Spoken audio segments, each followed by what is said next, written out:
morning, my dear students. I'm Rishmi Disha. Let's continue with group theory. In the last class, we have seen what a group is, and we have seen the definition of group and the rules of the group. Okay, I hope you have already understood the five important rules.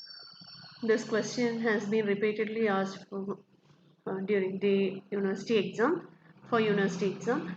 Okay, so next, what you have to learn is what is a point group. We already know what a group is.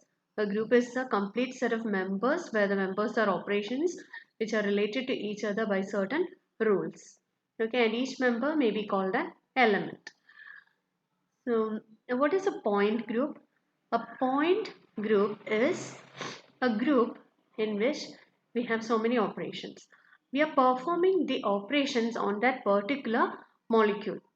Say, in the case of water molecule, we know that water molecule has four elements or four symmetry operations.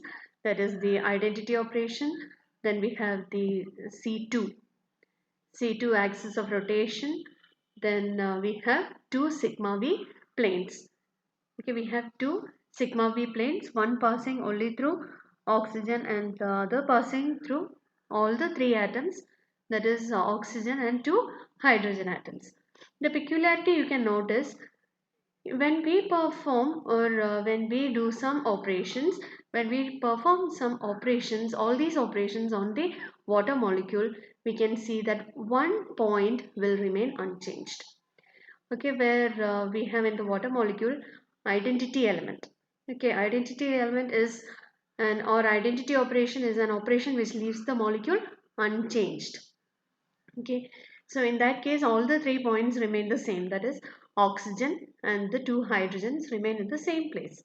Here we have the water molecule, and first one, like I have said, we have the identity operation.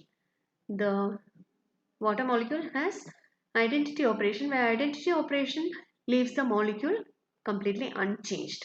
So both the hydrogens and oxygen remains at the same place. Okay, next we are performing rotation. Okay, next operation we are performing is rotation. It's through the axis which passes through oxygen. When we rotate, the hydrogen on the red hydrogen goes to the left hand side and the blue hydrogen comes to the right hand side. Is there any point in this water molecule that has remained unchanged? Yes, you can see that there is no change in oxygen. Okay, oxygen remains in the same position, only the hydrogen atom has changed the position. We can see other symmetry operations. Here, next is reflection plane. Here the reflection plane is passing only through oxygen.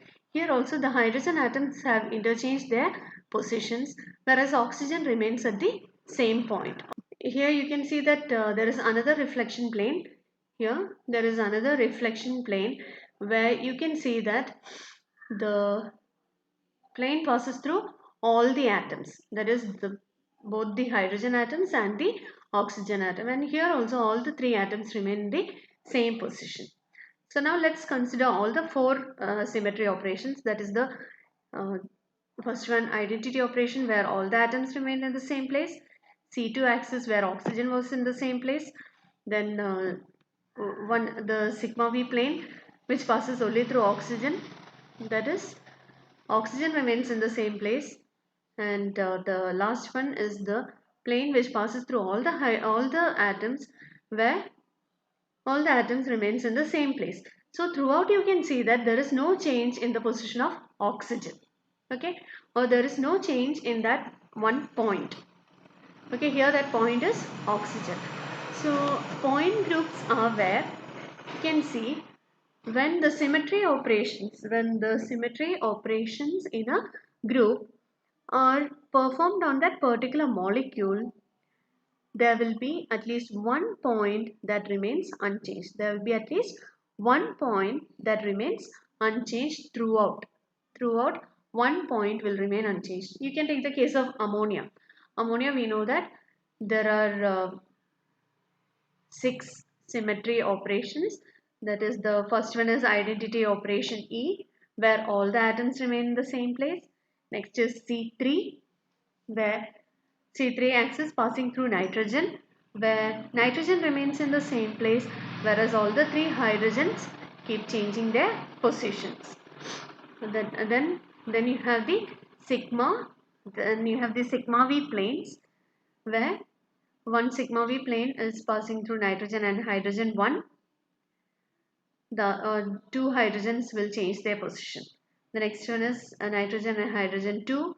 The other two hydrogens will change positions. So you can perform all these operations and you can find that there will be one point that remains unchanged, and that one point in ammonia is nitrogen.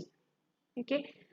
Likewise, can you check out the point that remains unchanged in the case of ethene, that is ethylene, CH2 double bond CH2. Please find out which point remains unchanged and you message me in my WhatsApp number. Okay, please send your name and then the answer.